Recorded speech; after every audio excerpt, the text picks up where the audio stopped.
திரையில் பிரபல நடிகையாக வலம் வருபவர்தான் நடிகை ஜெயலக்ஷ்மி. இவர் வேட்டைக்காரன், கோரிப்பாளையம், முத்துக்கு முத்தாக, விசாரணை, குற்றம், நோட்டா போன்ற படங்களில் நடித்துள்ளார்.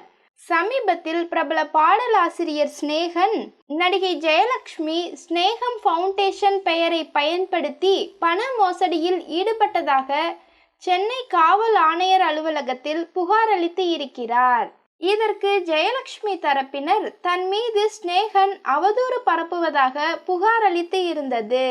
இப்படி இருவரும் மாறி மாறி புகார் அளித்து வந்த நிலையில் இன்று காவல்துறையினர் ஜெயலக்ஷ்மி வீட்டில் சோதனை நடத்தி வந்தார்கள். இந்த நிலையில் தற்போது ஜெயலக்ஷ்மியை கைது செய்து உள்ளனர்.